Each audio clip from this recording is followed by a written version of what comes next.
Hallelujah, hallelujah. ಒಂದು ಜೋರಾಗಿ ಹೇಳ್ಬೋದಾ? ಇನ್ನೊಂದು ಸಲ ಜೋರಾಗಿ ಹೇಳ್ಬೋದಾ? ಒಂದು ಸಲ ಜೋರಾಗಿ ಹೇಳ್ಬೋದಾ? ಹಲ್ಲೇಲೂಯ. ಸಂತೋಷವಾಗಿದ್ದೀರಾ? ಮತ್ತಾಯನ ಬರೆದ ಸುವಾರ್ತೆ 27ನೇ ಅಧ್ಯಾಯ 4ನೇ ವಚನದಲ್ಲಿ ಯೂದ ಒಂದು ಮಾತನ್ನು ಬರೀತಾನೆ. ಅವನಾಡುವಂಥ ಒಂದು ಮಾತು ಏನು ಅಂದರೆ, ಓದಿ. ತಪ್ಪಿಲ್ಲದವನನ್ನು ಮರಣಕ್ಕೆ ಒಪ್ಪಿಸಿಕೊಟ್ಟು ಪಾಪ ಮಾಡಿದ್ದೇನೆ ಅಂದನು. ದೇವರಿಗೆ ಸ್ತೋತ್ರ. ಅದಕ್ಕವರು ಅದು ನಮಗೇನು, ನೀನೇ ನೋಡಿಕೋ ಅಂದರು. ಹಲ್ಲೇಲೂಯ. ಯೂದ ತಪ್ಪು ಮಾಡುವಾಗ ಅವನಿಗೆ ಗೊತ್ತಾಗಿಲ್ಲ. ಕ್ರಿಸ್ತನಿಗೆ ವಿರುದ್ಧವಾಗಿ ಕೆಲಸ ಮಾಡುವಾಗ ಗೊತ್ತಾಗಿಲ್ಲ. ಹಣದ ಆಮಿಷ ಬಂದಾಗ ಅವನಿಗೆ ಗೊತ್ತಾಗಿಲ್ಲ. ನಾನು ತಪ್ಪಾದ ದಾರಿಯಲ್ಲಿ ನಡೀತಾ ಇದ್ದೀನಿ ಅಂತಾಗ ಗೊತ್ತಾಗಿಲ್ಲ. ನಾನು ತಪ್ಪು ಮಾಡ್ತಾ ಇದ್ದೀನಿ ಅಂತಾಗ ಗೊತ್ತಾಗಿಲ್ಲ. ತಪ್ಪಾದ ಆಲೋಚನೆಯಲ್ಲಿ ಇದ್ದೀನಿ ಅಂತ ಅಂದಾಗ ಗೊತ್ತಾಗಿಲ್ಲ. ತಪ್ಪಾದ ಜನರ ಸಹವಾಸದಲ್ಲಿ ನಾನು ಇದ್ದೀನಿ ಅಂತ ಅಂದಾಗ ಅವನಿಗೆ ಗೊತ್ತಾಗ್ತಾ ಇಲ್ಲ. ಅದು ದೇವರ ವಾಕ್ಯ ಹೇಳ್ತದೆ. ತಪ್ಪು ಆದ ತದನಂತರ ಪಶ್ಚಾತ್ತಾಪ ಹುಟ್ಟಿದೆ. ಯೂದನಿಗೆ ಪಶ್ಚಾತ್ತಾಪ ಹುಟ್ಟಿದೆ. ಮನ ಮರುಗ್ತಾ ಇದ್ದಾನೆ, ದುಃಖ ಪಡ್ತಾ ಇದ್ದಾನೆ, ವೇದನೆ ಪಡ್ತಾ ಇದ್ದಾನೆ.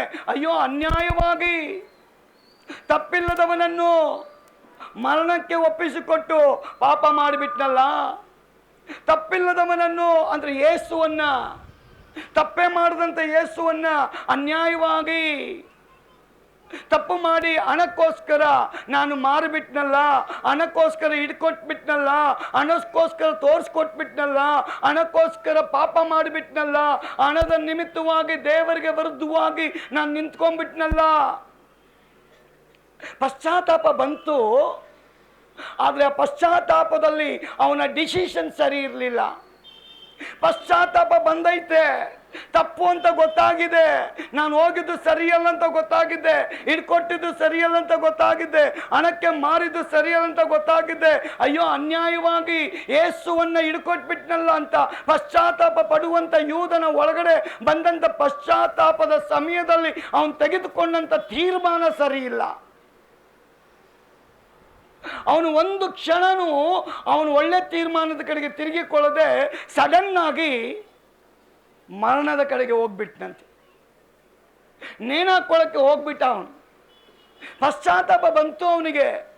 ಪಶ್ಚಾತ್ತಾಪ ಪಡ್ಲಿಕ್ಕೆ ಬಂದಂತ ಯೂದನು ಒಂದು ವೇಳೆ ಪಶ್ಚಾತ್ತಾಪ ಪಟ್ಟು ಅದೇ ಕ್ರಿಸ್ತನ ಬಳಿಗೆ ಬಂದು ಕೇಳಿಕೊಂಡಿದ್ರೆ, ಯೇಸು ದಯೆ ತೋರಿಸ್ತಾ ಇದ್ದ, ಕರುಣೆ ತೋರಿಸ್ತಾ ಇದ್ದ, ಮನ ಮರುಗ್ತಾ ಇದ್ದ. ಪಾಪಿ ಅಂತ ಒಪ್ಕೊಂಡವನ್ನ ನಾನು ತಳ್ಳಲ್ಲ ಅಂತ ಯೇಸು ಹೇಳಿದ್ದಾನೆ. ನಾವು ಪಾಪಿ ಅಂತ ಒಪ್ಪಿಕೊಳ್ಳುವಾಗ, ಯಾಕಂದ್ರೆ ರೋಮ 3:23 ದೇವರ ವಾಕ್ಯ ಹೇಳ್ತದೆ, ಎಲ್ಲರೂ ಪಾಪ ಮಾಡಿ ದೇವರ ಮಹಿಮೆನ ಕಳ್ಕೊಂಡಿದ್ದಾರಿಲ್ಲ. ಆ ಮಹಿಮೆ ತಿರುಗಿ ಬರಬೇಕು ಅಂದ್ರೆ ಕ್ರಿಸ್ತನ ಬಳಿಗೆ ಬರಲೇಬೇಕು. ಆ ಮಹಿಮೆ, ಆ ದೇವರ ಪ್ರಸನ್ನತೆ, ಆ ದೇವರ ಅಭಿಷೇಕ, ದೇವರ ಕೃಪೆ ನನ್ನ ಒಳಗೆ ಬರಬೇಕು ಅಂದ್ರೆ ಯೇಸು ಕ್ರಿಸ್ತನ ಬಳಿಗೆ ಬಂದು ನಾನು ಪಾಪಿ ಅಂತ ಯಾರು ಒಪ್ಪಿಕೊಳ್ತಾರೋ ಅವರಿಗೆ ಆ ಕೃಪೆನ ದೇವರು ಕೊಡ್ತಾನಂತೆ. ಯೂದನಾಗಿ ಅನೇಕರು ಇವತ್ತು ತೀರ್ಮಾನಗಳು ಮಾಡಕ್ಕಾಗ್ತಾ ಇಲ್ಲ, ಸರಿಯಾದ ಡಿಸಿಷನ್ ತಗೊಳಕ್ಕಾಗ್ತಾ ಇಲ್ಲ. ಪಶ್ಚಾತ್ತಾಪ ಐತೆ, ಆ ಪಶ್ಚಾತ್ತಾಪ ಸರಿಯಾಗಿದೆಯಾ? ಆ ಪಶ್ಚಾತ್ತಾಪದಲ್ಲಿ ಜೀವ ಇದೆಯಾ? ನಾನು ತೆಗೆದುಕೊಳ್ತಾ ಇರ್ತಕ್ಕ ಪಶ್ಚಾತ್ತಾಪ ಅದು ದೇವರು ಒಪ್ಪಿಕೊಳ್ಳತಕ್ಕ ಪಶ್ಚಾತ್ತಾಪನ? ಯಾಕಂದ್ರೆ ದೇವರ ವಾಕ್ಯ ಹೇಳ್ತದೆ, ನಾವು ಪಾಪ ಮಾಡಿದ್ದೇನೆ ಅಂತ ಒಪ್ಪಿಕೊಂಡವರು ಸತ್ಯವೇದದಲ್ಲಿ ಅನೇಕರು. ಆದರೆ ಇವರೆಲ್ಲ ಕ್ಷಮೆಯನ್ನ ಹೊಂದಿಕೊಂಡ್ರ ಅಂತ ನಾವು ಗಮನಿಸಿ ನೋಡುವಾಗ ಅವ್ರು ಪಾಪ ಅರಿಕೆ ಮಾಡ್ತಾರೆ, ನಾನು ತಪ್ಪು ಮಾಡಿದಂತ ಒಪ್ಕೊಂತಾರೆ. ಆದ್ರೆ ಆ ಪಾಪ ಅರಿಕೆ ನಿಜವಾದ ಅರಿಕೆನಾ, ಇಲ್ಲ ಸಮಯಕ್ಕೆ ಸಂದರ್ಭಕ್ಕೆ ತಕ್ಕ ಹಾಗೆ ಪಾಪ ಅರಿಕೆನಾ? ಸತ್ಯವೇದ ಹೇಳ್ತದೆ, ಫರೋಹ ದೇವರ ಅದ್ಭುತಗಳನ್ನು ನೋಡಿ, ದೇವರು ಸುರಿಸಲ್ಪಟ್ಟಂತ ಆ ಕಲ್ಲಿನ ಮಳೆ, ಆ ಗುಡುಗು, ಅವುಗಳಿಗೆ ಭಯಗ್ರಾಂತನಾಗಿ ಮೋಸಸ್ಸನ್ನು ಕರೆಸ್ತಾನೆ. ಮೋಸಸ್ ಆರೋನನ್ನು ಕರೆಸಿ ಹೇಳ್ತಾನೆ, ಅಪ್ಪ ನಿಮ್ ದೇವರಿರೋದು ಸತ್ಯ, ನಿಮ್ ದೇವರ ಶಕ್ತಿ ಸತ್ಯ, ಅವನು ಹೇಳ್ತಾನೆ ವಿಮೋಚನೆ ಕಾಂಡ 9:27 ನೋಡುವಾಗ, ಆಗ ಫರೋಹನು ಮೋಶೆ ಆರೋನನ್ನು ಕರೆಸಿ ಅವರಿಗೆ ನಾನು ಅಪರಾಧಿ ಎಂದು ಈಗ ಒಪ್ಪಿಕೊಂಡು, ಅವನು ಹೇಳ್ತಾನೆ ಫರೋಹ ನಾನು, ಆಗ ಫರೋಹನು ಮೋಶೆ ಆರೋನನ್ನು ಕರೆಸಿ ಅವರಿಗೆ ನಾನು ಅಪರಾಧಿ ಎಂದು ನೋಡಿ ಏನ್ ಹೇಳ್ತಾ ಇದ್ದಾನೆ, ನಾನು ತಪ್ಪಿಗಸ್ತ. ಕೆಳಗಡೆ ವಚನ ಹೇಳ್ತದೆ, ಯೆಹೋವನು ನೋಡಿ, ಯೆಹೋವನು ನ್ಯಾಯವಂತನು, ನಾನು ನನ್ನ ಜನರು. ಹಲ್ಲೆಲೂಯಾ. ಇದ್ದೀರಾ? ನೋಡ್ರಿ, ಫರೋಹ ಒಬ್ಬ ಅರಸ, ಒಬ್ಬ ರಾಜ. ಇಸ್ರಾಯೇಲ್ ಜನಗಳ ಪರವಾಗಿ ದೇವರು ಮೋಸೆ ಆರೋನನ್ನು ಎಬ್ಬಿಸುವಾಗ ಅವ್ರು ಹೋಗಿ ಹೇಳುವಂತ ಮಾತನ್ನ ಅವನು ಒಪ್ಪಲ್ಲ. ಒಪ್ಪದೆ ಹೋದ ನಿಮಿತ್ತವಾಗಿ ದೇವರ ವಾಕ್ಯ ಹೇಳ್ತದೆ, ಅವನು ಹೇಳ್ತಾನೆ, ನಿಮ್ ದೇವರು ನ್ಯಾಯವಂತನು, ನಾನು ನನ್ನ ಜನರುಗಳು ದೋಷಿಗಳೇ. ಯಾಕೆಂದ್ರೆ ಸತ್ಯವೇದ ಹೇಳ್ತದೆ, ಯೆಹೋವನು ಆ ಭಯಂಕರವಾದ ಗುಡುಗು, ಕಲ್ಲಿನ ಮಳೆಯು ಬಹು ಹೆಚ್ಚಾದಾಗ ಅವುಗಳನ್ನ ನಿಲ್ಲಿಸುವುದಕ್ಕೆ ಯೆಹೋವನನ್ನ ಪ್ರಾರ್ಥನೆ ಮಾಡಿ ಅಂತ ಫರೋಹ ಯಾರ ಹತ್ರ ಕೇಳ್ಕೊಳ್ತಾ ಇದ್ದಾನೆ? ಮೋಸೆ ಮತ್ತು ಆರೋನ್ ಹತ್ರ ಕೇಳ್ಕೊಳ್ತಾ ಇದ್ದಾನೆ. ಹೌದಪ್ಪ, ನಿಮ್ಮ ದೇವರು ಸತ್ಯವಾದ ದೇವರು, ನ್ಯಾಯಬದ್ಧವಾದ ದೇವರು, ಭಯಂಕರನಾದ ದೇವರು. ಅವನು ಹೇಳಿದ್ದನ್ನ ಮಾಡಿಬಿಡ್ತಾನೆ, ಅವನು ಹೇಳಿದ್ದ ಮಾಡೇ ಮಾಡ್ತಾನೆ. ಆದ ಕಾರಣ ಅದನ್ನ ನಾನು ನಂಬುತ್ತೀನಿ. ಆದ ಕಾರಣ ನೀವೇನ್ ಮಾಡ್ರಿ, ಆ ಹೆಚ್ಚಾಗಿರುವಂತ ಗುಡುಗು ಮಳೆಯನ್ನ ನಿಲ್ಲಿಸುವುದಕ್ಕೋಸ್ಕರ ನಿಮ್ಮ ದೇವರ ಬಳಿಗೆ ಹೋಗಿ ದಯಮಾಡಿ ನಮಗೋಸ್ಕರ ಮೊರೆ ಇಡಿ. ಅವನು ಹೇಳ್ತಾನೆ, ನಾನು ನನ್ನ ಜನರು ದೋಷಿಗಳು. ಮಳೆ ನಿಂತೋಯ್ತು, ಗುಡುಗು ನಿಂತೋಯ್ತು. ನಿಂತು ಕೂಡಲೇ ಇವನ ಮಾತು ನಿಂತೋಯ್ತು. ಮಳೆ ನಿಂತೋಗುತ್ತೆ, ಗುಡುಗು ನಿಂತೋಗುತ್ತೆ, ಫರೋಹನ ಮಾತು ಚೇಂಜ್ ಆಗುತ್ತೆ. ಮೊರೆ ಇಡಿ ಹೋಗಿ ನಿಮ್ಮ ದೇವರ ಹತ್ರ ನಮ್ಮ ರಕ್ಷಣೆಗೋಸ್ಕರ. ಮೋಸಸ್ ಆರೋನರ ಪ್ರಾರ್ಥನೆ ಕೇಳಿ ದೇವರು ಗುಡುಗು ಮಳೆಯನ್ನ ನಿಲ್ಲಿಸ್ಬಿಟ್ಟಿದ್ದಾನೆ. ಆದರೆ ಇಲ್ಲಿ ದೇವರ ವಾಕ್ಯ ಹೇಳ್ತದೆ, ಅವನು ಮಾಡಿಕೊಂಡಂತ ಅರಿಕೆ, ನಾನು ಪಾಪಿ ಅಂತ ಹೇಳಲ್ಪಟ್ಟಂತ ಮಾತು, ನಾನು ನನ್ನ ಜನ ದೋಷಿಗಳು ಅಂತ ಒಪ್ಪಿಕೊಂಡಂತ ಫರೋಹ ಆ ಕ್ಷಣದಲ್ಲೇ ನಿಂತುಕೊಂಡ ನಿಮಿತ್ತವಾಗಿ ಮಳೆ ನಿಂತೋಯ್ತಲ್ಲ, ಗುಡುಗು ನಿಂತೋಯ್ತಲ್ಲ, ದೇವರು ಬಾಧೆ ಪಡಿಸುವಂತ ಬಾಧೆಗಳು ನಿಂತುಕೊಂಡ ನಿಮಿತ್ತ ಇವನ ಮಾತು ಚೇಂಜ್ ಆಗ್ತಾ ಇದೆ. ಇವತ್ತು ಅನೇಕರು ಆ ಕ್ಷಣದಲ್ಲಿ ಮಾತ್ರ ಪಾಪ ಅರಿಕೆ ಮಾಡಿ ತದನಂತರ ಅದನ್ನು ಮರ್ತು ಬಿಡ್ತಾ ಇದ್ದಾರೆ.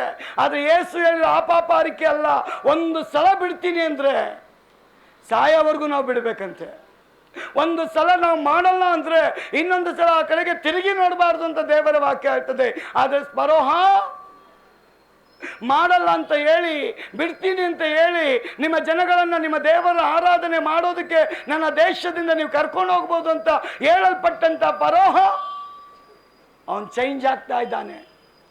ಅದಕ್ಕೆ ದೇವರ ವಾಕ್ಯ ಹೇಳ್ತದೆ, ಅವರು ಪ್ರಾರ್ಥನೆ ಮಾಡಿದ ಮೇಲೆ ಮಳೆನು ನೋಡಿ, ದೇಶವನ್ನು ಬಿಟ್ಟು ಹೋಗೋದಕ್ಕೆ ನಿಮಗೆ ಅಪ್ಪಣೆ ಕೊಡ್ತೇನೆ, ನಿಮ್ಮನ್ನು ತಡೆಯೋದಿಲ್ಲ ಅಂತ ಹೇಳ್ತಾನೆ. ಅದಕ್ಕೆ ಮೋಶೆ, ನಾನು ಪಟ್ಟಣದ ಆಚೆಗೆ ಹೋದ ಕೂಡಲೇ ಕೈ ಎತ್ತಿ ಯೆಹೋವನನ್ನು ಪ್ರಾರ್ಥಿಸುವೆನು, ಆಗ ಗುಡುಗು ಮಳೆಯು ಹಲ್ಲೆಲೂಯಾ. ಇವ್ರನ್ನ ಮಾತಿಗೆ ದೇವ್ರು ಕೇಳಿ ನಿಲ್ಲಿಸ್ತಾನೆ, ಜನಗಳನ್ನ ಹೋಗೋಕ್ಕೆ ಇವನ್ ಬಿಡಲ್ಲ. ಇದ್ದೀರಾ? ಅದಕ್ಕೆ ಸತ್ಯವೇದ ಹೇಳ್ತದೆ, ಇಂಥ ಪಾಪ ಅರಿಕೆ ತಾತ್ಕಾಲಿಕವಾದದ್ದು. ತಾತ್ಕಾಲಿಕ ಅಂದರೆ ಅಲ್ಲಿ ಅವತ್ತಿಗೆ ಮಾತ್ರ ಪಾಪ ಅರಿಕೆ ಮಾಡಿದ್ರೆ ಪ್ರಯೋಜನ ಇಲ್ಲಂತೆ. ಸತ್ಯವೇದ ಹೇಳ್ತದೆ, ಇದರಿಂದ ನಿಮಗೆ ರಕ್ಷಣೆನೂ ಸಿಗಲ್ಲ, ಬಿಡುಗಡೆನೂ ಸಿಗಲ್ಲ. ರೈಟ್ ಟೈಮ್ನಲ್ಲಿ ತಿರುಗಿ ದೇವ್ರ ಉಪದ್ರವವನ್ನು ಜಾಸ್ತಿ ಮಾಡಿಬಿಡ್ತಾನೆ. ಅದೆಷ್ಟೋ ಜನಕ್ಕೆ ಗೊತ್ತಿಲ್ಲ. ಅದಕ್ಕೆ ಇಲ್ಲಿನವ್ರು ಹೇಳ್ತಾರೆ, ಭೂಲೋಕದವರು ಬೀಸದೊಣ್ಣೆಗೆ ತಪ್ಪಿಸ್ಕೊಂಡ್ರೆ 1000 ವರ್ಷ ಅಂತೆ. ಒಡೆಯದೇವರು ಒಡೆಯ ಏಟಲ್ಲಿ ಒಂದು ತಪ್ಪಿಸ್ಕೊಳ್ಳೋಕೆ ಆಗೋದೇ ಇಲ್ಲ.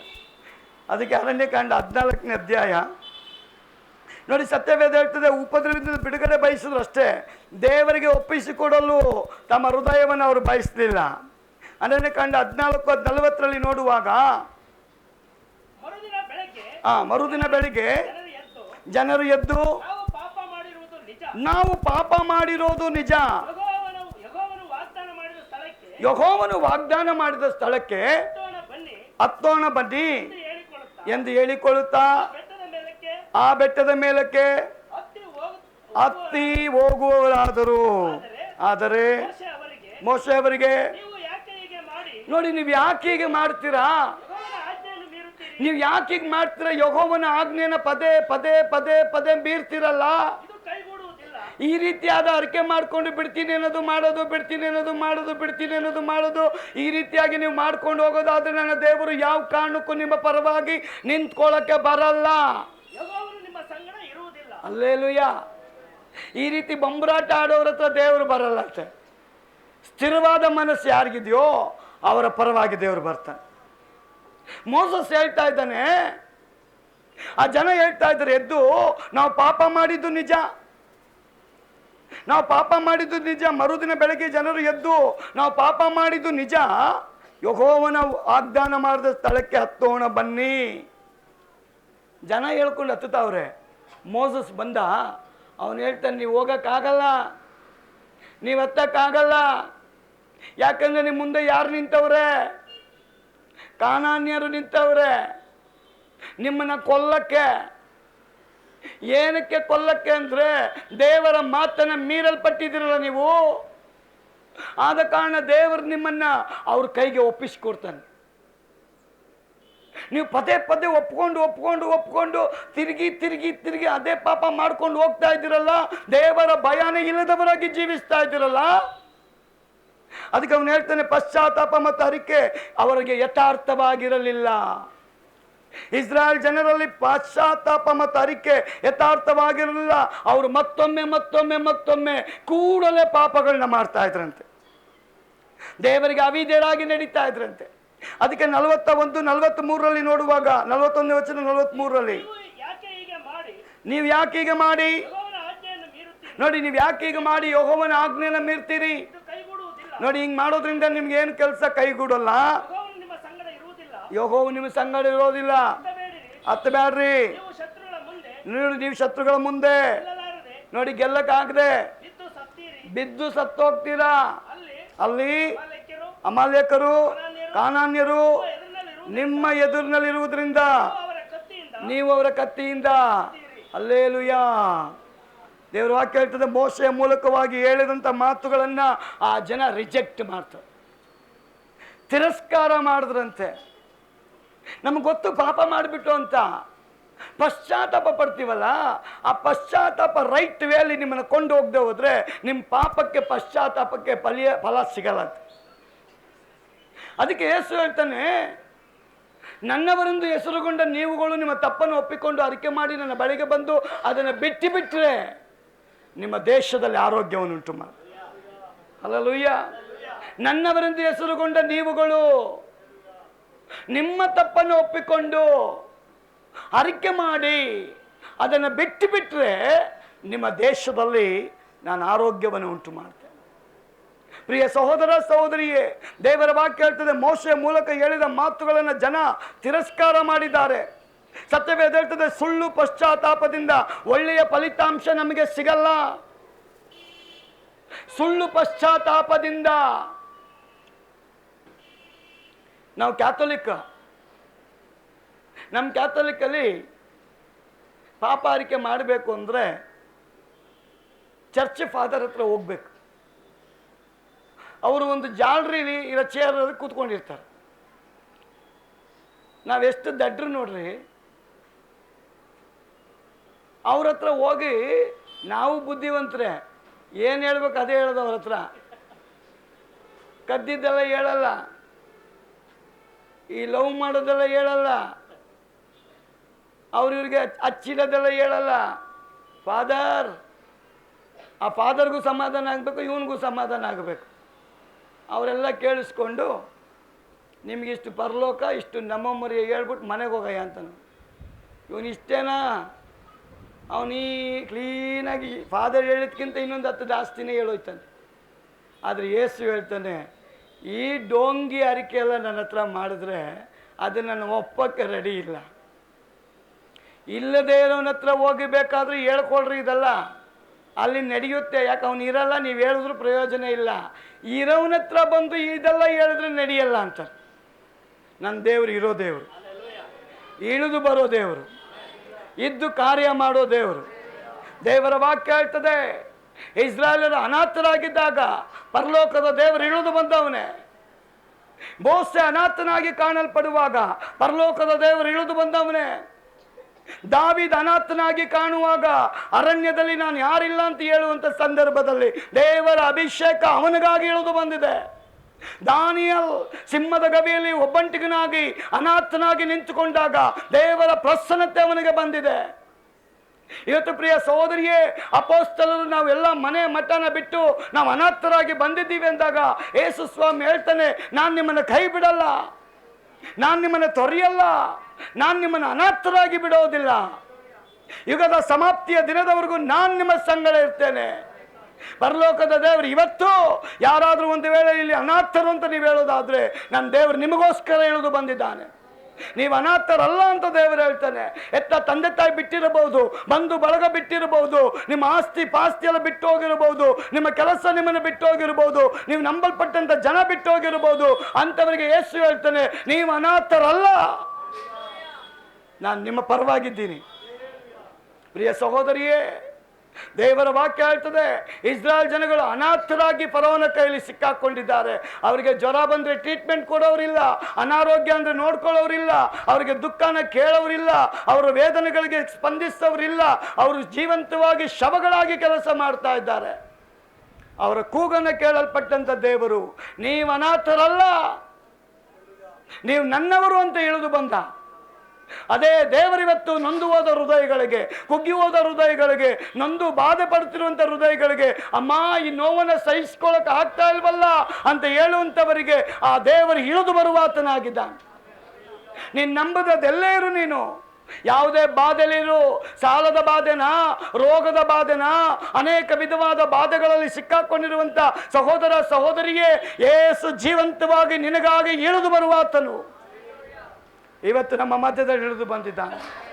ದೇವರ ವಾಕ್ಯ ಹೇಳ್ತದೆ, ಯಾರು ಪಾಪಿ ಅಂತ, ನಾನು ಪಾಪ ಮಾಡಿಬಿಟ್ಟೆ ಅಂತ ಯೂದ ಒಪ್ಕೊಳ್ತಾ ಇದ್ದಾನೆ, ನಾನು ತಪ್ಪು ಮಾಡಿಬಿಟ್ಟೆ ಅಂತ ಒಪ್ಕೊಳ್ತಾ ಇದ್ದಾನೆ. ಆದರೆ ಅವನ ಪಶ್ಚಾತ್ತಾಪ, ಅವನಿಗೆ ರಕ್ಷಣೆ ತರಕ್ಕಾಗಿಲ್ಲ, ಅವನ ಪಶ್ಚಾತ್ತಾಪ ಅವನನ್ನು ಬಿಡುಗಡೆ ಮಾಡೋಕ್ಕಾಗಿಲ್ಲ.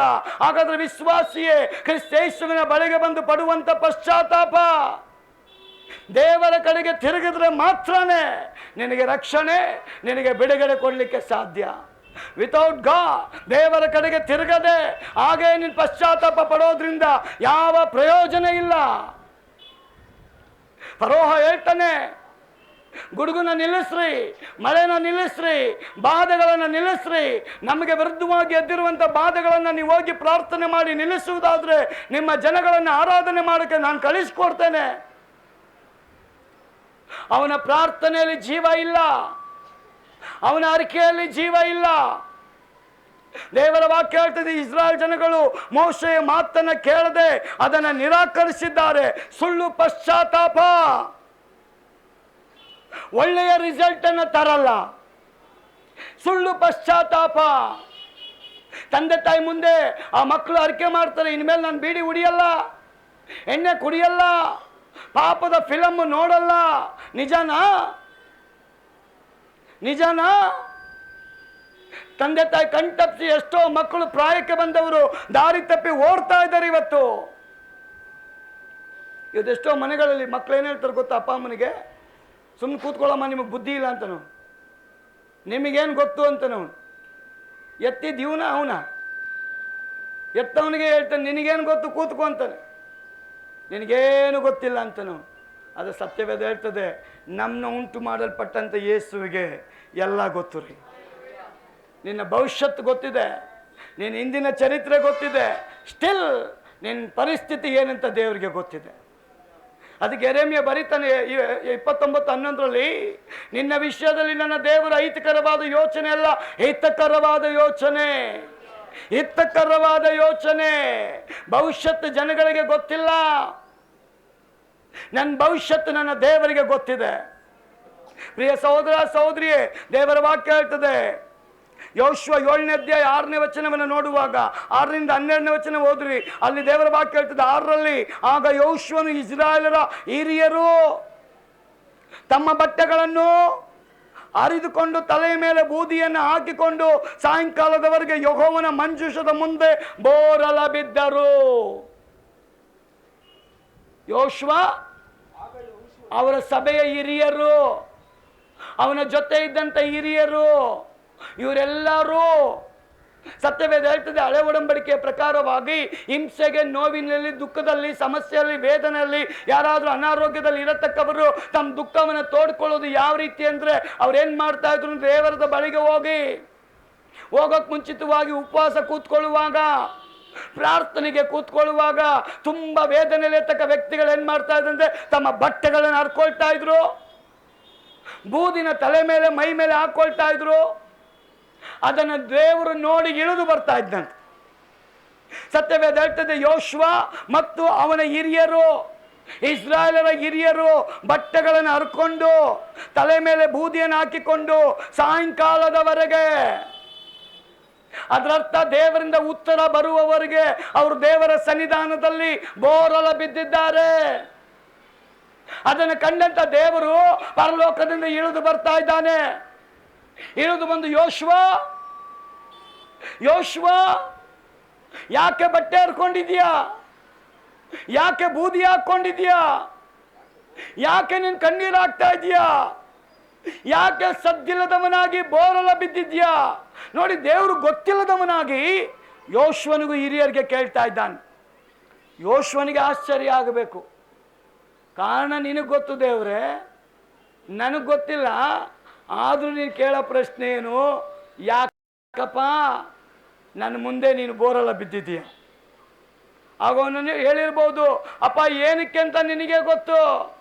ಒಂದೇ ದುಃಖ, ನಾನು ಯುದ್ಧಕ್ಕೆ ಹೋಗಿದ್ದೆ 3000 ಜನನ ಕರ್ಕೊಂಡು ಅನ್ಯಾಯವಾಗಿ ಸೋತು ಬಂದಿದ್ದೀನಲ್ಲ, ಈ ಸೋಲಿಗೆ ಕಾರಣ ಏನಪ್ಪ? ಅದು ನೀನು ನಮ್ಮ ಪರವಾಗಿದ್ದೀಯಾ?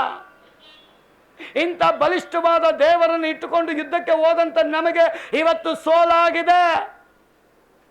ಆ ಸೋಲಿಗೆ ಕಾರಣ ಏನು? ಸೋಲಿಗೆ ಕಾರಣ ಏನಂತ ಅವನು ಯಾರ ಹತ್ರ ಹೋಗಿದ್ದಾನೆ?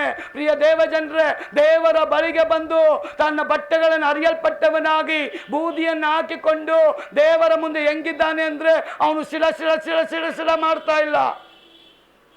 ತಗ್ಗಿಸಲ್ಪಟ್ಟವನಾಗಿ ಬೋರಲ ಬಿದ್ದಿದ್ದಾನಂತೆ. ಅವನು ರಾಜ ಬಿದ್ದವನೇ ಅಂದ್ರೆ ಎಲ್ಲರೂ ಬಿದ್ದಿದ್ದಾರೆ. ಅದನ್ನು ಕಂಡಂತ ದೇವರು ಬಂದು ಕೇಳ್ತಾ ಇದ್ದಾನೆ, ನಿಮಗೇನಾಯ್ತು? ಯಾಕೆ ಬಟ್ಟೆ ಹರ್ಕೊಂಡ್ರಿ? ಯಾಕೆ ಬೂದಿ ಹಾಕೊಂಡ್ರಿ? ಯಾಕೆ ಸಪ್ಪಗೆ ಮಾಡ್ಕೊಂಡಿದ್ದೀರಾ? ಯಾಕೆ ನನ್ನ ದೃಷ್ಟಿಯಲ್ಲಿ ನನ್ನ ಮುಂದೆ ಬೋರಲ ಬಿದ್ದಿದ್ದೀರಾ? ಇದಕ್ಕೆ ಕಾರಣ ಹೇಳಿ. ಆಗ ಅವನು ಹೇಳ್ತಾನೆ, 3000 ಜನನ ಕರ್ಕೊಂಡು ಯುದ್ಧಕ್ಕೆ ಹೋದ್ರು, ಯುದ್ಧದಲ್ಲಿ ನಾವು ಗೆದ್ದಿಲ್ಲ. ಅದಕ್ಕೆ ಬದಲಾಗಿ 36 ಜನ ನಮ್ಮ ಕಡೆಯವರೇ ಸತ್ತೋಗ್ಬಿಟ್ರು. ಇದು ನನಗೆ ತಲೆ ಕೆಟ್ಟೋಗಿದೆ ದೇವ್ರೆ. ಎಂತೆಂಥ ಯುದ್ಧಗಳನ್ನು ನಾನು ಗೆದ್ಕೊಂಡು ಬಂದಿದ್ದೀನಿ, ಆದರೆ ಈ ಯುದ್ಧ ಯಾಕೆ ಸೋತಿದ್ಕೆ ಕಾರಣ ಬೇಕು ದೇವ ಅಂತ ದೇವರನ್ನ ಕೇಳುವಾಗ ದೇವರ ವಾಕ್ಯ ಹೇಳ್ತದೆ, ಯೆಹೋಶುವ ನನ್ನ ಜನ ನಿನ್ನ ನೇಮ ನಿಷ್ಠೆಗಳನ್ನ ಮೀರಿ ತಪ್ಪು ಮಾಡಿಬಿಟ್ಟಿದ್ದ. ನನ್ನ ಜನ ನೇಮ ನಿಷ್ಠೆಗಳನ್ನ ಮೀರಿ ತಪ್ಪು ಮಾಡಿ ನನ್ನ ದೃಷ್ಟಿಯಲ್ಲಿ ದೋಷಿಗಳಾಗ್ಬಿಟ್ಟಿದ್ದಾರೆ. ಆ ಕೋಪದ ಪರಿಣಾಮ ಅವರ ಮೇಲೆ ನೀವು ಗೆಲ್ಲದ ಹಾಗೆ ಸೋಲನ್ನು ನಾನೇ ಬರಮಾಡಿದ್ದು. ಹಾಗಾದ್ರೆ ಇದಕ್ಕೆ ಏನು ಮಾಡಲಿ ದೇವರೇ? ಇದಕ್ಕೆ ಪರಿಹಾರ ಏನು? ಆಗ ದೇವರು ಹೇಳ್ತಾರೆ, ಈ ಟೀಮಲ್ಲಿ, ಈ ಗೋತ್ರದಲ್ಲಿ, ಈ ಕುಲದಲ್ಲಿ, ಆ ಮನೆಯಲ್ಲಿ ತಪ್ಪಿಗಸ್ತಯ ಅಂತ ನೀನು ಕಂಡಿಡಿಯವರೆಗೂ ನಿನ್ನ ಮುಂದೆ ನಾನು ಬರಲ್ಲ ಅಂತ ದೇವರು. ಒಂದು ಅಲ್ಲೇಲೂಯ ಹೇಳ್ರಿ. ಈ ಮಾತು ಯೆಹೋಶುವನಿಗೆ ಕಠಿಣವಾಗೋಯ್ತು. ದೇವರ ಮಾತನ್ನು ಒಪ್ಪಿಕೊಂಡು ಕುಲಕ್ಕೆ, ಗೋತ್ರಕ್ಕೆ ಅನುಗುಣವಾಗಿ ಎಲ್ಲರನ್ನ ಕರೆಸಿ, ಕುಟುಂಬಕ್ಕೆ ಅನುಗುಣವಾಗಿ ಕರೆಸಿ ವಿಚಾರಣೆ ಮಾಡುವಾಗ ಸತ್ಯ ಒಪ್ಕೊಳ್ಳೋಕ್ಕೆ ಮುಂದೆ ಒಬ್ಬ ಬರ್ತಾನೆ. ಅವನೇ ಆಕಾನ್. ಆಕಾನ್ಗೆ ಯೆಹೋಶುವ ಕೇಳ್ತಾನೆ, ಮಗನೇ ಯಾರು ತಪ್ಪು ಮಾಡಿದ್ರು, ಯಾಕೆ ತಪ್ಪು ಮಾಡಿದ್ರು, ಏನಕ್ಕೆ ತಪ್ಪು ಮಾಡಿದ್ರು, ದಯಮಾಡಿ ಹೇಳಪ್ಪ ಅಂತ ಹೇಳುವಾಗ ಸತ್ಯವೇದ ಹೇಳ್ತದೆ, ಆಕಾನ್ ತನ್ನ ತಪ್ಪನ್ನ ಎಲ್ಲರ ಮುಂದೆ, ಯೋಶುವನ ಮುಂದೆ ಬಂದು ಹೇಳ್ತಾನೆ, ನಾನು ತಪ್ಪು ಮಾಡಿಬಿಟ್ಟೆ. ತಪ್ಪು ಆಗಲಿಕ್ಕೆ ಕಾರಣ ಏನ್? ಆಸೆಯ ನಿಮಿತ್ತ ಅಂತ ಹೇಳ್ತಾನೆ ಅವನು. ಇಲ್ಲಿ ಯೂದ ಹೇಳ್ತಾ ಇದ್ದಾನೆ, ನಾನು ತಪ್ಪು ಮಾಡಿ ನನ್ನ ರಕ್ಷಕನನ್ನ ನಾನು ಮಾರಿಬಿಟ್ಟೆ. ಯಾಕೆ ನೀನು ಮಾಡಿದೆ? ಆಸೆಯ ನಿಮಿತ್ತ. ಇಲ್ಲಿ ಆಕಾನ್ ಹೇಳ್ತಾನೆ, ನಿಲುವಂಗಿಯನ್ನ, ಬಂಗಾರವನ್ನ, ಬೆಳ್ಳಿಯನ್ನ ಆಸೆಯ ನಿಮಿತ್ತ. ಅಲ್ಲಿ ಯೂದ 30 ರೂಪಾಯಿಗೆ ಆಸೆಯ ನಿಮಿತ್ತ ಯೇಸುವನ್ನು ಮಾರ್ತಾ ಇದ್ದಾನೆ. ಇಲ್ಲಿ ಆಸೆಯ ನಿಮಿತ್ತ ದೇವರ ನೇಮನಿಷ್ಠೆಯನ್ನ ಇವನು ತಪ್ಪುತ್ತಾ ಇದ್ದಾನೆ. ದೇವರ ವಾಕ್ಯ ಹೇಳ್ತದೆ, ಸುಳ್ಳು ಪಶ್ಚಾತ್ತಾಪ ಒಳ್ಳೆಯ ಫಲಿತಾಂಶವನ್ನು ನಮಗೆ ತರಲ್ಲ. ನಾವು ಮಾಡುವಂಥ ಪಶ್ಚಾತ್ತಾಪ ನಮ್ಮ ದೇವರು ಒಪ್ಪುವಂಥ ಪಶ್ಚಾತ್ತಾಪ ಆಗಿರಬೇಕು. ಇನ್ಮೇಲೆ ಮಾಡಲ್ಲ ಪಾಸ್ಟರ್ ಅಂತೇಳಿ ಹಿಂದೆ ಹೋಗಿ ಮಾಡಿದ್ರೆ ನನ್ನ ಕಣ್ಣು ಮುಚ್ಚಬಹುದು, ನನ್ನ ದೇವರ ಕಣ್ಣು ಮುಚ್ಚಕ್ಕಾಗದೇ ಇಲ್ಲ. ಹಲ್ಲೆಲೂಯಾ. ಯಾಕಂದ್ರೆ ದೇವರ ವಾಕ್ಯ ಹೇಳ್ತದೆ 10ನೇ ವಚನದಲ್ಲಿ ದೇವರು ಯೋಶುವನಿಗೆ ಹೇಳ್ತಾರೆ, ಯೆಹೋವನು ಯೋಶುವನಿಗೆ ಹೇಳಿದ್ದೇನೆಂದ್ರೆ, ಹೇಳು ನೀನು ಈ ಪ್ರಕಾರ ಬೋರಲ ಬಿದ್ದಿರುವುದೇಕೆ? ಇಸ್ರಾಯೇಲರು ನನ್ನ ನಿಬಂಧನೆಯನ್ನು ಮೀರಿ ಪಾಪಿಷ್ಠರಾಗಿದ್ದಾರೆ. ಯೋಶುವ 7ನೇ ಅಧ್ಯಾಯ 20 ಮತ್ತು 21 ಓದಿಬಿಡು. ಆಕಾನನು ಯೋಶುವನಿಗೆ, ನಾನು ಕೊಳ್ಳೆಯಲ್ಲಿ ಶಿನಾರ್ ದೇಶದ ಒಂದು ಉತ್ತಮವಾದ ನಿಲುವಂಗಿಯನ್ನು, 200 ರೂಪಾಯಿ ತೂಕದ ಬೆಳ್ಳಿಯನ್ನು, 50 ರೂಪಾಯಿಯ ತೂಕದ ಬಂಗಾರದ ಗಟ್ಟಿಯನ್ನು ಕಂಡು ಅದನ್ನ ಆಸೆಯಿಂದ ತೆಗೆದುಕೊಂಡು ಅವುಗಳನ್ನು ನನ್ನ ಗುಡಾರದ ಮಧ್ಯದಲ್ಲಿ ಉಗಿದಿಟ್ಟಿದ್ದೀನಿ. ಅಂದ್ರೆ ಬಾಯಲ್ಲಿ ಉಗಿದಿಟ್ಟಿಲ್ಲ ಅವನು, ಆಗದು ಬಚ್ಚಿಟ್ಟಿದ್ದೀನಿ ಅಂತ. ಆಮೇಲೆ ಏನಪ್ಪ ಅವನೇ ಉಗಿದವನೇ ಅಂತ ನೀವು ಮನೇಲಿ ಹೋಗಿ ಉಗಿದು ಬಿಟ್ಟಿರಲ್ಲ. ಉಗಿಯೋದು ಅಂದ್ರೆ ಅದಲ್ಲ, ಎತ್ಕೊಂಡಿರೋದು ಯಾರಿಗೂ ಸಿಗಬಾರ್ದು ಅಂತ. ಮಕ್ಕಳಾಗಿದ್ದಾಗ ಆಟ ಆಡಿದ್ದೀರಾ? ಏನಾದ್ರು ಆಟ ಆಡಿದ್ರ ಅಂತ? ಆಟ ಇಲ್ಲ. ನಾನು ಬಚ್ಚಿಡ್ತೀನಿ ನೀನು ಬಂದು ಹುಡುಕು ಅಂತ. ಈಗಿನ ಮಕ್ಕಳು ಏನು ಹುಡ್ಕಲ್ಲ, ಮೊಬೈಲಲ್ಲೇ ಹುಡುಕಬೇಕು, ಅವರು ಕಂಪ್ಯೂಟ್ರಲ್ಲೇ ಹುಡುಕಬೇಕು, ಲ್ಯಾಪ್ಟಾಪಲ್ಲೇ ಹುಡುಕಬೇಕು. ಯಾವ ಕಾಲಕ್ಕೆ ನಿಂತೋಯ್ತು ಗೊತ್ತಿಲ್ಲ. ನಾವೆಲ್ಲ ಅದು ಆಟ ಆಡಿದ್ದೀವಿ. ಇವನು ಹೇಳ್ತಾನೆ ಅವನು ಆಟ ಆಡೋನೆ, ಅದಕ್ಕೆ ಕದ್ದಿರೋದನ್ನ ಯಾರಿಗೂ ಗೊತ್ತಾಗ್ದಿರಂಗೆ ಅವನು ತೋಡಿ ಒಳಗಿಟ್ಟು ಮುಚ್ಚಿದ್ನಲ್ಲ, ಅದನ್ನ ಹೇಳ್ತಾ ಇದ್ದಾನೆ ನಾನು ಎಲ್ಲಿಟ್ಟಿದ್ದೀನಿ ಅಂತ. ಓದಿ. ಬೆಳ್ಳಿಯ ಅಂಗಿಯ ಕೆಳಗಿರುತ್ತದೆ, ನಾನು ನಿಜವಾಗಿ ಇಂಥದ್ದನ್ನು ಮಾಡಿ. ನೋಡಿ, ಅವನು ಒಪ್ಕೊಳ್ತಾ ಇದ್ದಾನೆ, ನಾನು ನಿಜವಾಗಿ ಇಂಥದ್ದನ್ನು ಮಾಡಿ ಇಸ್ರಾಯೇಲ್ ದೇವರಾದ ಯೆಹೋವನಿಗೆ ವಿರುದ್ಧವಾಗಿ ಪಾಪ ಮಾಡಿದ್ದೇನೆ ಎಂದು ಉತ್ತರ ಕೊಟ್ಟು. ಹಣ ಮತ್ತು ಆಸ್ತಿ ವಿಷಯದಲ್ಲಿ, ಹಣ ಮತ್ತು ಆಸ್ತಿಯ ವಿಷಯದಲ್ಲಿ ಆಸೆ ಇರಬೇಕಂತೆ, ದುರಾಸೆ ಇರಬಾರ್ದು. ಹಗಲು ರಾತ್ರಿ ದುಡಿಯೋದು ಏನು ಬ್ರದರ್? ಯಾರೋ ಹೇಳಿದ್ರು ಶಕ್ತಿ ಇರುವಾಗ ದುಡ್ದು ಬಿಡಬೇಕಂತೆ. ಶಕ್ತಿ ಇರುವಾಗ ದುಡ್ದು ಶಕ್ತಿ ಹೋದ್ಮೇಲೆ ಇವನೇ ಇರಲ್ವಲ್ಲ. ಶಕ್ತಿ ಇರುವಾಗ ದೇವ್ರ ರಾಜ್ಯದಲ್ಲಿ ದುಡಿಬೇಕು.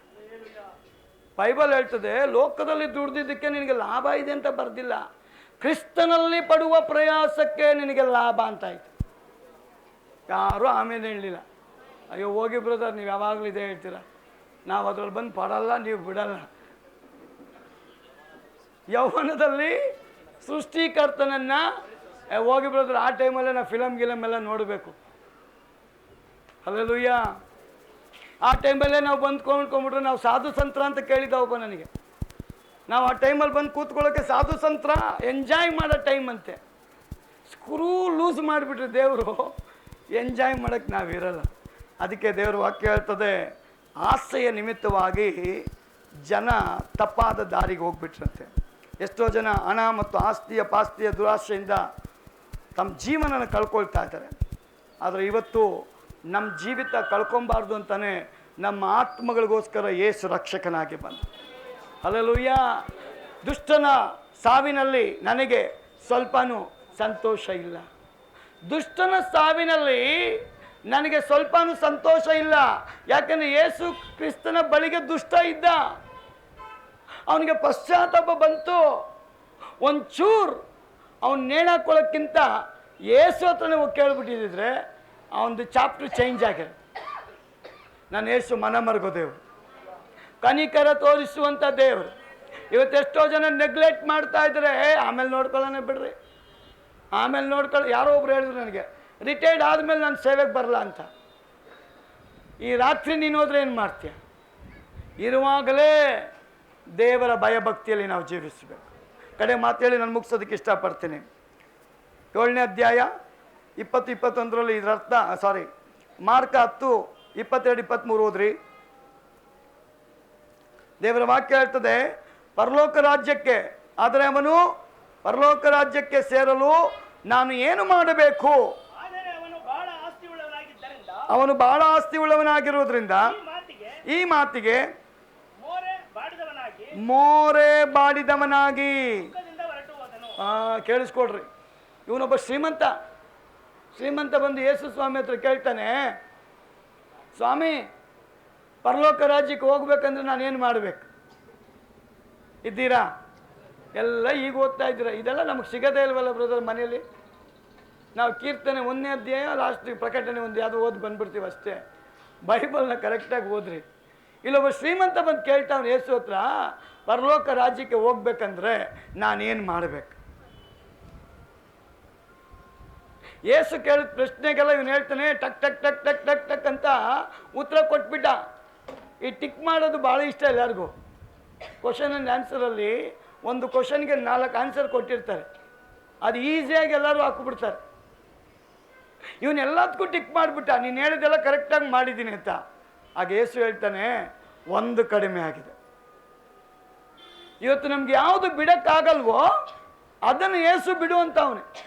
ಯಾವುದು ಬಿಡೋಕ್ಕಾಗಲ್ಲ?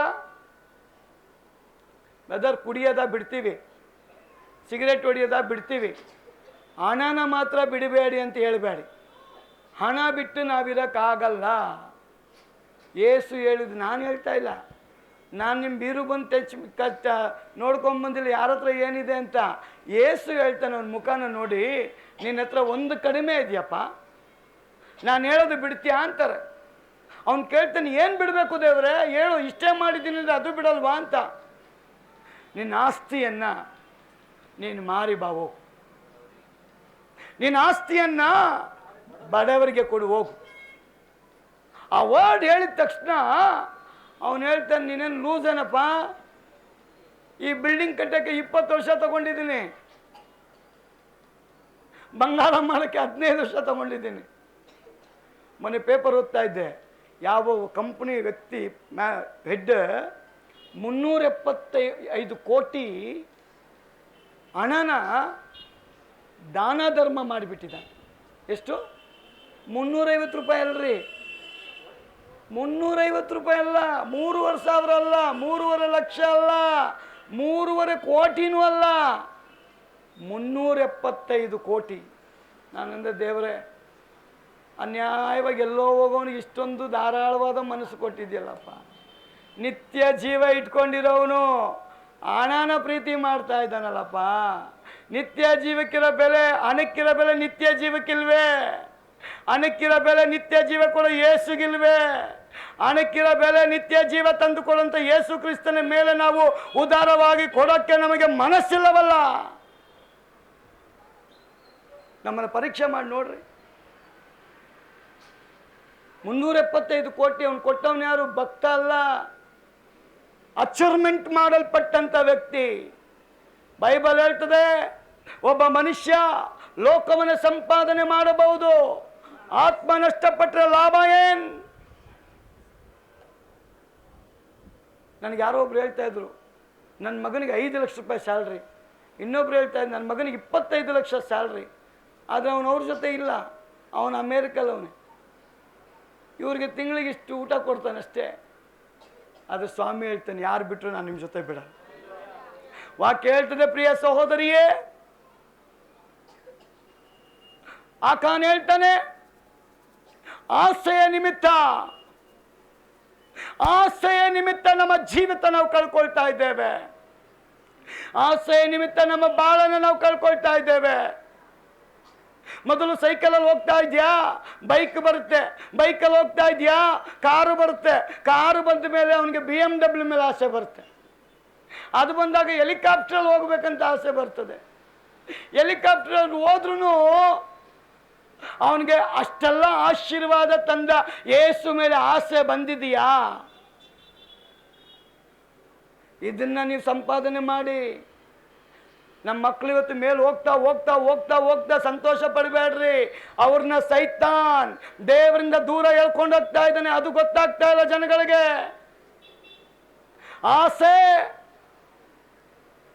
ಆಸೆ ಲೌಕಿಕವಾಗಿ ಜನಗಳನ್ನು ನಾಶ ಮಾಡ್ತಾ ಇದೆ.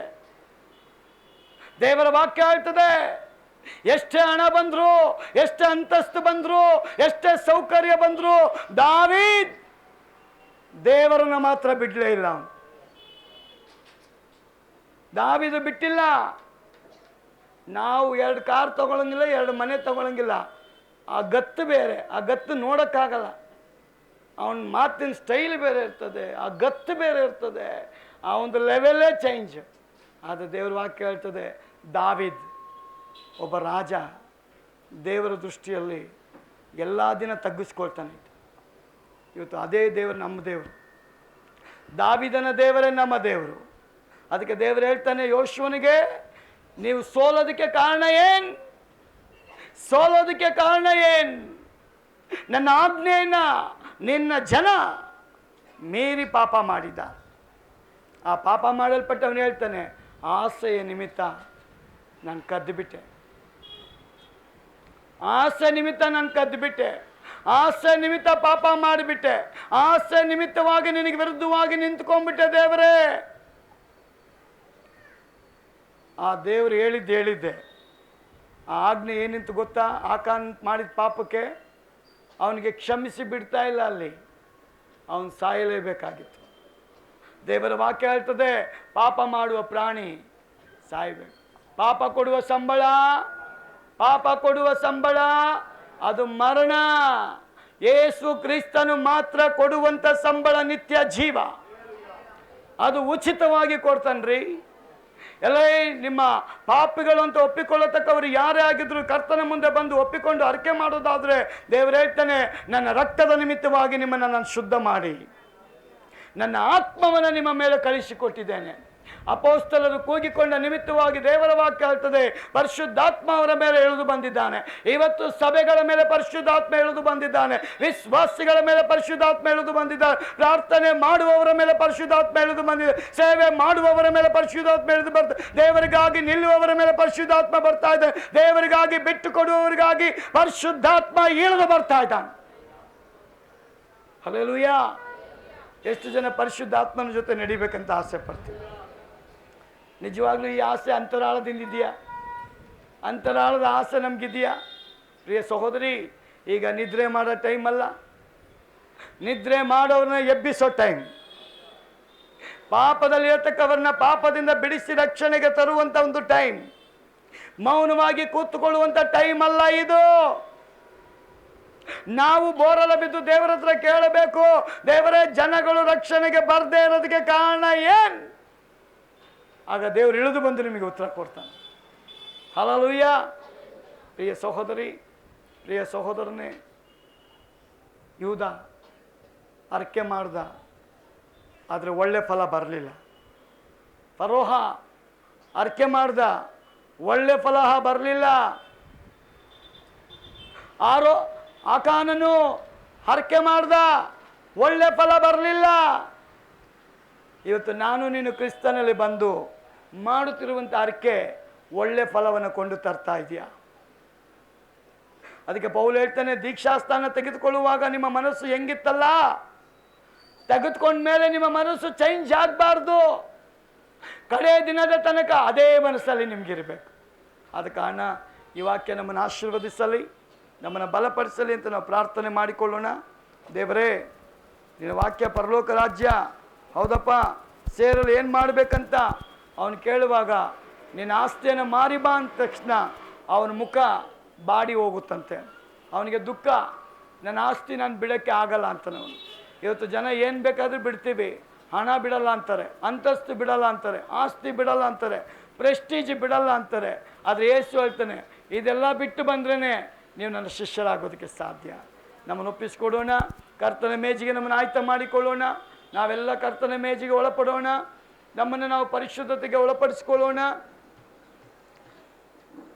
ನಾವು ಯಾರೇ ಆಗಿದ್ರು ಕೇಳಿಕೊಳ್ಳೋದಾದರೆ ನಮ್ಮ ದೇವರು ನಮ್ಮ ಮಧ್ಯದಲ್ಲಿ ಇಳಿದು ಬರುವವನಾಗಿದ್ದ. ಆ ಇಳಿದು ಬರುವಂಥ ದೇವರಿಗೆ ನಮ್ಮನ್ನು ನಾವು ಒಪ್ಪಿಸಿಕೊಡೋಣ. ಪೌಲ್ ಹೇಳ್ತಾನೆ ನಾನು ಪಾಪಿ ಅಂತ. ಪೌಲ್ ಹೇಳ್ಬಿಟ್ಟು ತಿರುಗಿ ಹಳೆ ಕೆಲಸಕ್ಕೆ ಹೋಗಲಿಲ್ಲ. ಅವನು ಪಾಪಿ ಅಂತ ಒಪ್ಪಿಕೊಂಡು ಬಿಟ್ಟ ಮೇಲೆ ದೇವರ ರಾಜ್ಯಕ್ಕಾಗಿ ನಿಂತ್ಕೊಳ್ತಾ ಇದ್ದಾನೆ. ಆ ಜಕಾಯ ಪಾಪಿ ಅಂತ ಒಪ್ಕೊಂಡ್ಮೇಲೆ ತಿರುಗಿ ಹಳೆ ಕೆಲಸಕ್ಕೆ ಹೋಗಲಿಲ್ಲ, ದೇವರ ರಾಜ್ಯದ ಕೆಲಸಕ್ಕಾಗಿ ತನ್ನನ್ನು ಸಮರ್ಪಣೆ ಮಾಡಿಕೊಳ್ತಾ ಇದ್ದಾನೆ. ಹಾಗಾದರೆ ಇವತ್ತು ನಾವು ಪಾಪಿ ಅಂತ ಒಪ್ಪಿಕೊಳ್ಳತಕ್ಕ ಪ್ರಿಯ ಸಹೋದರ ಸಹೋದರಿಯೇ, ಯಾವ ಪಾಪ ಇವತ್ತು ನನ್ನಿಂದ ಬಿಟ್ಟು ಹೋಗದಂತೆ ಅಡಕವಾಗಿದೆಯೋ ದೇವರ ಮುಂದೆ ಒಪ್ಪಿಸಿಕೊಡೋಣ. ಒಂದು ವೇಳೆ ಕುಡಿಯೋದಾ, ಇಲ್ಲ ಸಿಗರೇಟ್ ಹೊಡಿಯೋದಾ, ಇಲ್ಲ ಎಲೆ ಅಡಿಕೆ ಹಾಕೋದಾ, ಇಲ್ಲ ಬೇಡದಿರತಕ್ಕ ಸಂಗತಿಗಳನ್ನ ಮಾಡೋದಾ, ಒಂದು ವೇಳೆ ಬೈಯೋದಾ, ಗಲಾಟೆ ಮಾಡೋದಾ, ಕೋಪಿಸ್ಕೊಳ್ಳೋದಾ, ವಿರುದ್ಧವಾಗಿ ಮಾತಾಡೋದಾ, ಯಾವುದಾದಿದ್ರೆ ನಮ್ಮ ದೇವರಿಗೆ ಒಪ್ಪಿಸಿಕೊಡೋಣ. ಪ್ರವಾದಿ ಯೆಶಾಯ ಹೇಳ್ತಾನೆ, ಯೆಹೋವನ ಹಸ್ತವು ರಕ್ಷಿಸಲಾರದಂಥ ಮೋಟುಗ ಎಲ್ಲ ನಿಮ್ಮ ಅಪರಾಧಗಳೇ ದೇವರ ಆಶೀರ್ವಾದಕ್ಕೆ ಅಡ್ಡವಾಗಿದೆ. ನಿಮ್ಮ ಅಪರಾಧಗಳೇ. ಇವತ್ತು ನಮ್ಮ ಅಪರಾಧ ಯಾವುದು ನಮಗೆ ಗೊತ್ತಿದೆಯಾ? ದೇವರನ್ನ ಕೇಳೋಣ, ಪರಿಶುದ್ಧಾತ್ಮ ತಿಳಿಯಪಡಿಸ್ತಾನೆ. ಗೊತ್ತಿದ್ದು ಗೊತ್ತಿಲ್ಲದೆ ಮಾಡಿದ ತಪ್ಪ, ಇಲ್ಲ ಗೊತ್ತಿಲ್ಲದೆ ಮಾಡದಿರತಕ್ಕ ತಪ್ಪ ಯಾವುದೇ ಆಗಿರಲಿ, ನಾವು ಶರಣರಾದರೆ ನಮ್ಮ ದೇವರು ನಮ್ಮನ್ನು ಮಾರ್ಪಡಿಸಲಿಕ್ಕೆ ಶಕ್ತನಾಗಿದ್ದಾನೆ. ದೇವರ ವಾಕ್ಯದ ಮೂಲಕ ನಮ್ಮನ್ನು ಆಶೀರ್ವದಿಸಲಿ.